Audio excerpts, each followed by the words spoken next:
Have you ever wanted to start day trading, but you don't know where to start? This is the simplest introduction to day trading on YouTube. Disclaimer, this video is intended for educational and entertainment purposes only, and it is not financial advice. So I've structured this video in different slides, but the first question we have to answer today is, what is day trading? So I'm not going to read the full definition, pause the video if you'd like to read it, but day trading is simply the practice of buying and selling financial instruments like stocks, options, or Forex within the same trading day. So if you check the right side of your screen, you'll see three definitions. The first definition on the top right is a trader. So traders are individuals who buy and sell financial instruments for themselves or an institution with the aim of making a quick profit. Think of a trader like a tree, and the tree has many branches, and those branches signify different versions/types of traders. For example, scalpers, swing traders, leap traders. So if you check the second definition, scalping.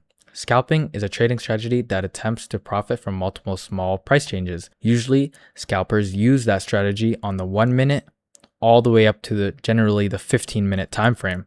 And then the last definition is swing trading. So swing trading is a trading technique generally associated with technical analysis in which the trader seeks to profit from short-term price swings. So those are what swing traders use, usually on the daily to the monthly time frame, but we will get more about time frames later. So the second question we have to answer is, what is the stock market? But to help us understand and answer that question, we have to know what a stock is. So if you check the very left side of your screen, the first image, it explains what a stock is. So a stock, also known as an equity, is a security that represents the ownership of a fraction of the issuing corporation. For example, Apple. The second image explains and gives us the definition of a stock market, which is the answer to our question. So a stock market is a set of exchanges and other venues where shares of publicly held companies are bought and sold. For example, New York Stock Exchange. And the market hours for the New York Stock Exchange is 9:30 a.m. to 4 p.m. Eastern. If you know your time zone, you can calculate the time the market opens where you're at, but I don't know where you guys live. So anyways, the third image shows support and resistance, which is basically the baseline of how the stock market moves and works. So support and resistance are the main floors and ceilings on a chart. And liquidity, the fourth image, is where the orders are gathered, which is why price often moves towards those areas. So if you check the fourth image, you'll see the definition of liquidity: the efficiency or ease with which an asset or security can be converted into ready cash without affecting its market price. If you guys don't understand a word I'm saying, please comment down below or just DM me on Instagram and I can give you an answer. But as we progress through the video, hopefully you'll understand more and more. That's my goal for this video. But anyways, the third question we have to answer is, what am I looking at when I open the chart? That's a really common question. Don't be sad or frightened. It's easy to get confused, but simply when you first open a chart, you'll see a line chart or you'll see an area chart, but maybe you changed it before and you'll see a candlestick chart. But I use candlestick charts because I prefer them and I think they're better for reading price action. So candlesticks are the chart bars traders use to see a price move during a set time period. What I mean by time period is one candle can show 1 hour, or it can show a 5-minute, or it can show a 1 minute, really depending on the time frame, and I'll get more about that in another slide. But each one shows the open, high, low, and close, which makes it easier to read price action at a glance. So if you look at this bullish candle, bullish means up, bearish means down. So bullish, you can see that it opened here, but it closed up here, and that's why it went up. But you might wonder, what do the high and the low mean? So that means that when it opened here on a bullish candle, it opened down here, came up all the way to the high, but it went back down to the close and it closed there, and that's why there's that wick. And obviously that applies to the bearish candles, but wicks can show who's winning the battle between buyers and sellers. That's why I really prefer candlesticks, because like the definition said, it's easy to read the price action when you look at candlesticks. So the second thing you might see when you first open the charts are trends. They can be a little harder to identify, but they are there.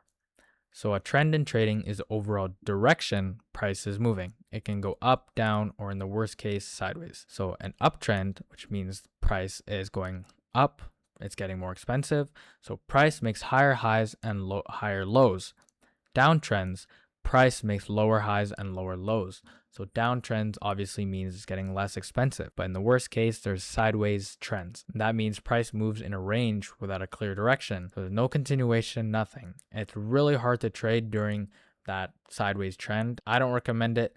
I don't do it. I'm not willing to take that risk, and it's a lot harder. It's a harder type of market, but some people do. But for really tiny scalps, but not for any long-term investments. So here are real life examples of an uptrend and a downtrend. So first we have the downtrend where it makes lower lows and lower highs. You can obviously see that it's going down, prices getting cheaper. But if you look at this one, this is a little harder to read, but you see a tiny downtrend here, or you can say a pullback if you look at the bigger picture, but we have overall uptrend. And so if you look here, we have higher highs and higher lows. And then obviously I have indicators which help me read, slight pullback, but in the bigger picture, it's an uptrend. But we'll get more about indicators in a different slide. So the actual charts in trading, there's probably 3 things you'll see: volume, time frames, and not on this slide, indicators. So volume is the number of shares or contracts traded during a given time period. It matters because it shows how much activity and interest is behind a move. So in the bottom right here, you'll see trading volume. When you first open the charts, you might see those bars on the bottom of your screen. That's volume.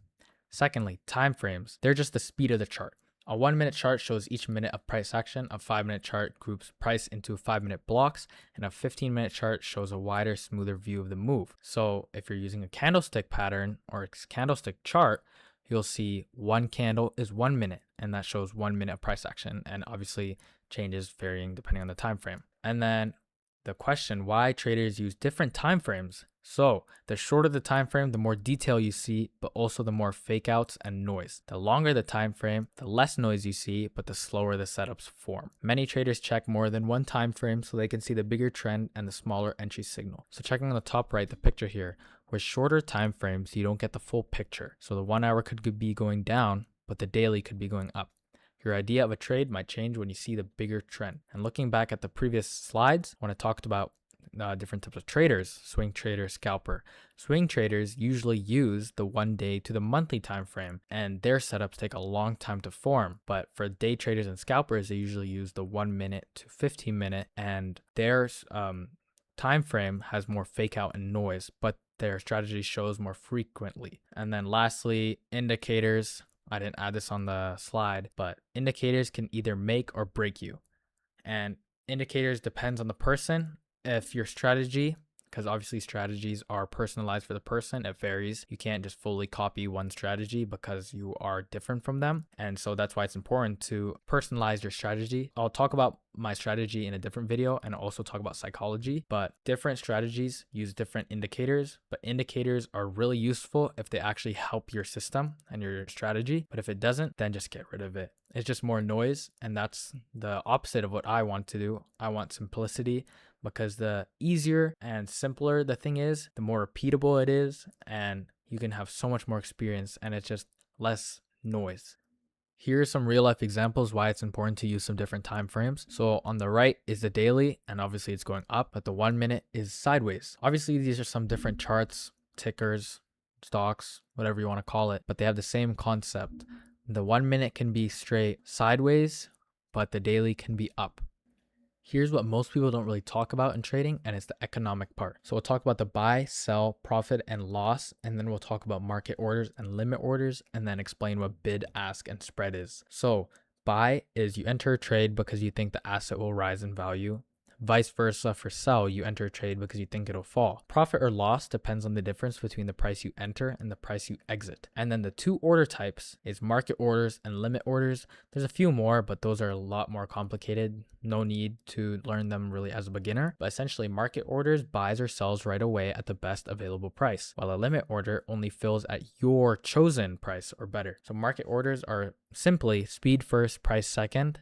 Limit orders are price control first, then speed second. And then when it comes to bid and ask, those come hand in hand with limit orders. So bid is what buyers are offering, ask is what sellers are asking, and spread is the gap between the two prices. Another question that comes up is, how does shorting work in trading? So shorting is you borrow a stock from someone else, usually your brokerage, and then you sell it at the current price. You return the borrowed share and keep the difference minus any fees or interest. And then we have the definition on the right side of your screen from Investopedia. Investopedia, thank you for the definitions, but stated, investment activity in which the investor borrows securities and sells them in the hope of then purchasing the securities at a lower price in the future. So that's basically how shorting works. And lots of people don't really talk about the economic part about trading, but I think it's so important. Now that I went through terms that most beginner traders need, Here are some mistakes that beginner traders do. Number 1, overtrading.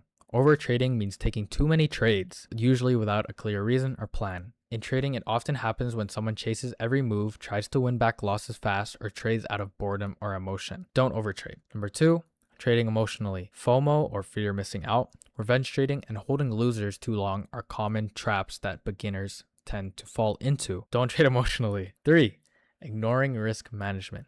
Ignoring risk management means trading without a clear plan for how much you can lose. It usually shows up as skipping stop losses, using too much size / over leveraging, or taking trades without knowing your exit. Risk management is so important as a trader if you're looking to do it long term, and I believe that you should really research it and get familiar with risk management, and we'll talk about that next slide. 4, switching strategies too often. Switching strategies too often means abandoning one trading method before you've given it enough time to test, learn, and improve. It usually happens when a trader gets frustrated after a few losses and starts chasing the next better system instead of building skill with one approach. So for me, I believe that you should master a strategy, but if it's not for you, then you can switch. But if you're just losing and then that's what makes you switch, please give it time and just learn and master and grow. You are still learning, so don't jump around. Get familiar, get experience. And that comes with our last beginner mistake, which is not paper trading before using real money. So on the right, the big image that I've kind of been ignoring, I guess, is the definition of paper trade. And it's a simulated trade that allows an investor to practice buying and selling without risking real money. So it's basically monopoly money. It allows you to trade without risking anything. And I believe that everyone should paper trade before going to the real thing so you can get more experience in the markets, you can refine your edge in the markets, and it just helps overall just being better at reading the markets. And that's the most important thing. You're always learning in the markets. You'll never be comfortable, or you're never supposed to be comfortable. You're always supposed to be learning something new each day. Risk management. The risk and reality check is most beginners lose money. Never trade what you can't afford to lose. Use a stop loss. As traders, we are to protect our downside. It is better to not trade / not make money than it is to lose money. And don't over leverage. Don't make that mistake that I did. When I first started trading, I over leveraged like crazy. I grew my account so much, but I lost it in the next few months because I was over leveraging. I thought I was better than I was, but I was just a beginner. I was dumb. I didn't know what I was doing. So don't make the same mistake I did. If you see the image here, it says risk, loss bigger than planned, likelihood high, impact high, risk level high. Prevention, use stop loss and position sizing. So size your position accordingly. Response plan, exit trade immediately. Chasing entries, very likely for new traders. Prevention, wait for setup. And then if you missed it, skip it. Lastly, over trading. Talked about this on the beginner mistakes. Really likely to, or not really likely, but medium likely to happen. Prevention, use daily max trades. As a beginner, you should only trade, I'd say, once a day. And if you win, you win, step away. If you lose, step away. Either way, just step away after one. Response plan, stop trading after limit. So just walk away. And lastly, the reality of trading. Losing trades are normal. Traders constantly take risks, and we live based on probability. Don't expect to be perfect. You're new and you're gonna lose money, like I said. So don't stress and don't beat yourself up over it. Second, trading is hard. You'll see all these people talking about how easy trading looks, but it's not the system, it's the person. Psychology is a driving factor of profitability. Your emotions play a huge part in how you trade. Lastly, you will lose money. Like I said multiple times, losing money is inevitable. At first, you might get lucky, as I did, but in the end, I still lost money. You're likely going to lose before you start winning. So just be wary of this. If it was easy and everyone's able to take these losses and they're able to take these risks, then everyone would be trading, but it's not.